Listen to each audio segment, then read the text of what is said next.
السلام علیکم محترم عزیز دوستو، آج ہم حضرت صالح علیہ السلام اور اس کی قوم کے بارے میں جانیں گے۔ حضرت صالح علیہ السلام اللہ کے ایک عظیم پیغمبر تھے۔ اللہ تعالیٰ نے آپ کو سمود قوم کے لوگوں کے لیے نبی بنا کر بھیجا۔ سمود قوم عاد کی نسل سے تھی۔ سمود قوم ایک ایسی قوم تھی جو بڑی دولت مند تھی اور جائیداد والی تھی۔ اس قوم کے لوگوں کے پاس جانور پیسہ بہت تھا۔ اس قوم کے لوگوں کے پاس اونٹ بکریاں بہت زیادہ تھیں۔ جب عاد قوم کو اللہ تعالیٰ کے حکم سے ختم کر دیا گیا، اس کے بعد اسی قوم کی نسل سے اللہ تعالیٰ نے ایک نئی قوم کو پیدا کیا جس کا نام سمود قوم تھا۔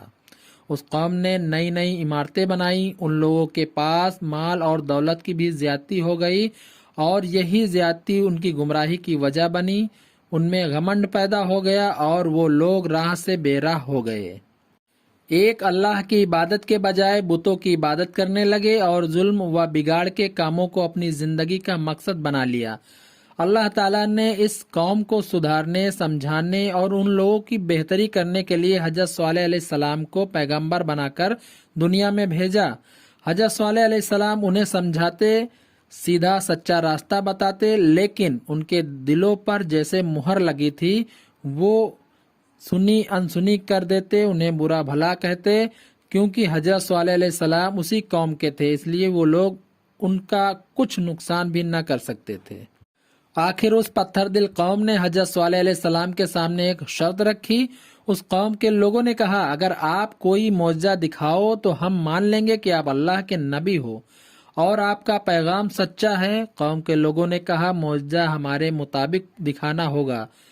اس کے بعد ان لوگوں نے کہا کہ اگر اس پہاڑ میں سے ایک لمبی چوڑی اونٹنی 10 مہینے کے شکم سے پیدا ہو تو ترنت اس کے بعد اس اونٹنی سے ایک اس کا بچہ پیدا ہو جو تندرست اور لمبا ہو، تب ہم اس معجزے کو دیکھ کر آپ پر ایمان ضرور لائیں گے اور تب ہر معاملے میں حضرت صالح علیہ السلام کی فرما برداری کریں گے۔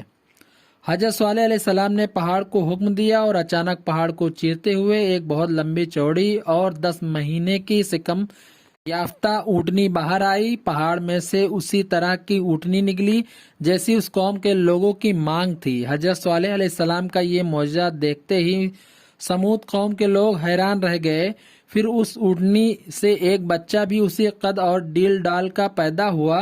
یہ حضرت صالح علیہ السلام کا بہت بڑا معجزہ تھا جو اللہ کی قدرت نے ظاہر ہوا۔ ابن عمر اس معجزے کو دیکھ کر مسلمان ہو گیا۔